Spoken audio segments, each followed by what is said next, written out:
Hey Pisces, it's Dr. V. Welcome back to my channel. I'm here with your mind reading for February 2020. This is about what's going on in your love interest's head. Like, what are they really thinking, feeling? What are their intentions? So on and so forth. So please keep in mind that not all readings will resonate with everybody. Please do check your along with your sun, your moon, and your rising sign. Keep in mind also that energies can be interchangeable or vice versa. And so yeah, just use this reading as it applies to you. Thank you for your likes, shares, comments, subscribes, and all of you who have purchased a private reading or who have donated to the channel. I appreciate you all so much.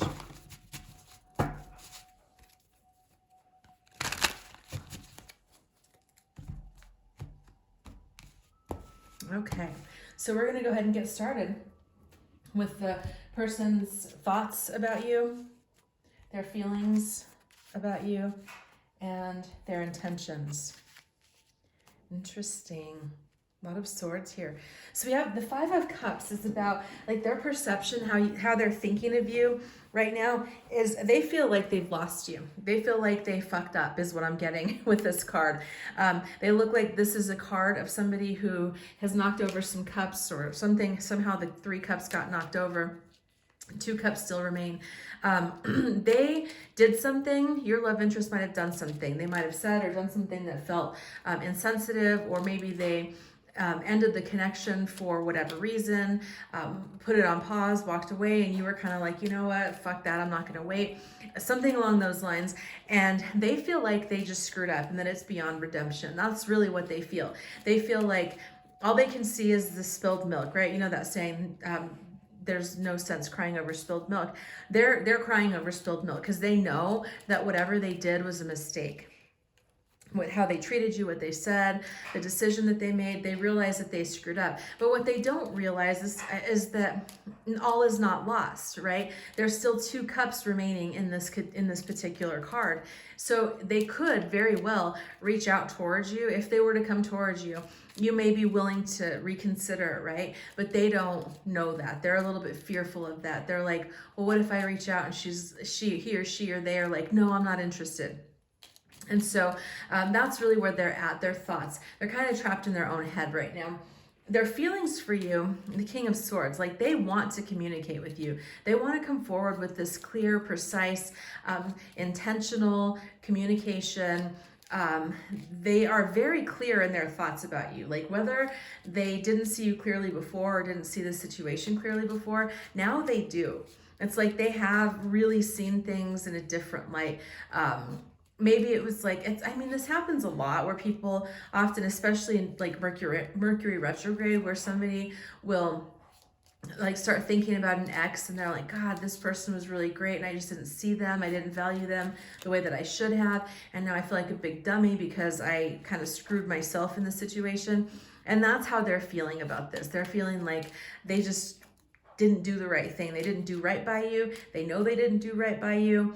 And they're clear about that, but now they see you clearly. They see your gifts, your potential, all of the things that they wanted to offer to you and what they wanted to bring to you. They realize that they see it so clearly now, right? They see like you are the bomb.com and they're like, fuck, I can't believe that I didn't see it clearly before. So their intentions for you, it's like I do feel like they want to come back to you and want to come towards you and be like, look, I realize now I've had this aha moment. I see things clearly now. I realize that I didn't see you clearly before. I dropped it. What's that? What is it? Drop the ball. Yeah, they dropped the ball. They're like, I realize that. I'm sorry. Would you please maybe consider giving me another chance? That's really what I'm sensing from this whole read is that they want to come back and tell you and clarify and be like, yeah, I realized that I screwed up and I didn't treat you the way that you deserve to be treated and I didn't handle this the way that I should have handled it and I know that and I own it and I take full responsibility for it. Can you please give me another chance? That's kind of really the energy that I'm getting from them. So what does this person get from you? The Wheel of Fortune. They feel lucky to have found you. They feel like they spun the wheel of fortune and that they got really lucky to have you. There's a sense of fulfillment and completion that they get with you. It's like that Jerry Maguire movie. I don't know if you, it's an old movie, came out like in the like 96 or something. Tom Cruise, and the really great line is like, you complete me, right? That's what he says to her. And that's how they feel about you. They feel somewhat incomplete without you. They feel like whatever they did that caused this separation or caused this distance, that they feel the absence of you in their life. They feel it's like a tangible feeling of missing you and realizing like that they screwed up. That's really what I'm keep feeling, is that they keep saying like, damn, I screwed up. I really messed up on this one. I should have handled this better. I should have done this differently. And they're really aware of that. There is some karma attached to this as well. And so there is some, and I don't mean that in a bad way. Karma is not a bad thing. Any soul connection has karma attached to it. And so there is some, they feel that. They feel like this pull towards you. Whenever you have karma with somebody, you can tell because you feel very pulled to them. You feel very drawn to them, and probably in a more intense way than you do with other people. So they feel that. They feel very pulled towards you. They feel very intrigued by you. They feel like you just complete them and that you fill their cup, and they really have some strong feelings for you in that sense. What is their fulfillment level with you? So you have the Two of Swords. They feel conflicted. Okay, so this is like physical and sexual, like what they get from how fulfilled they feel from you in this connection, in the physical reality. They feel conflicted, okay? And that is really all about their own stuff. They don't, I feel like this is a person who might have a hard time letting themselves receive and be happy.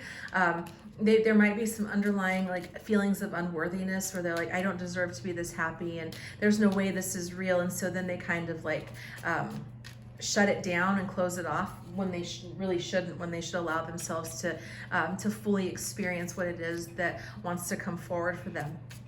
So they feel kind of confused about it. On the one hand, I get the sense that they feel very like pulled towards you. They feel like this real chemistry, this real strong attraction.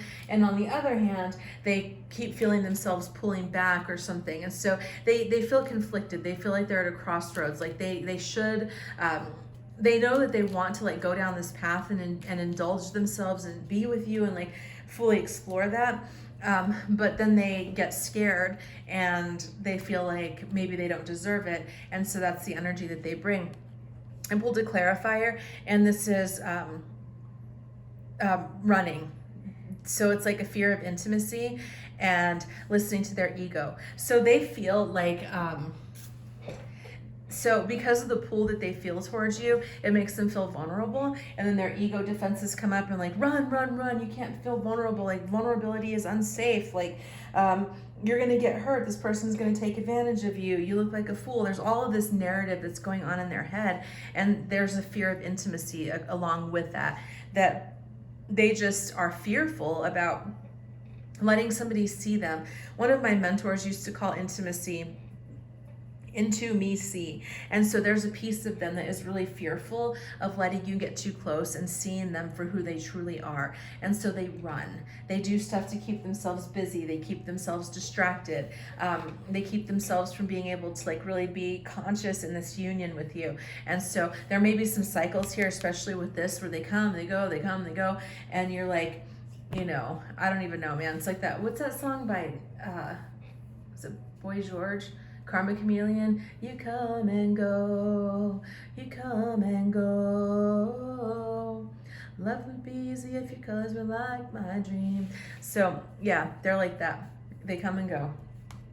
And they know it. And they know that this isn't right. They know that this back and forth and being at an indecision is not fair. They know that it's not fair to you. They know that they feel that, and they know that they need to like, you know, step up into this like clear communication and stop doing what they're doing. So what's the outcome? We have the Knight of Wands. They're definitely going to come back towards you, and it's going to be with like a potent offer. The Knight of Wands is like one of the most sexual cards in this in the deck. I feel like this person is going to come back towards you, and they're going to come like with, you know, fast and furious. They're going to like want to, but it's going to be like really intense energy. Like that you may hear from them, and they'll be like, you know, wanting to like ask you to come over, spend the weekend. They're like, the conversation might turn very sexual very quickly. If you're sharing space with this person, there may be like this like boom of passion that starts coming your way, where they're just like, you know, out of nowhere, it seems like they just are all over you, and they just like, you know, just want to keep like having sex and making out and doing all of this stuff, and you're like, what is going on? Like, you're this back and forth type of energy, right? But the outcome is that they're likely to come towards you with this very sexual energy. They're gonna be wanting to like hit it, get, you know, have intense passionate sex, you know, express their love to you through their physical interaction. But I am getting a bit of a caution about this, a little bit of a caveat, that it may not be exactly, they may not be yet ready to offer this on a continual basis. And so for some of you, you might want to just be really cautious about like hopping into bed with this person and like having this great sex, because they might dip out again. They might just like leave again because they're not ready to have this like adult conversation about what's going on. And so if you're like super emotionally attached and you feel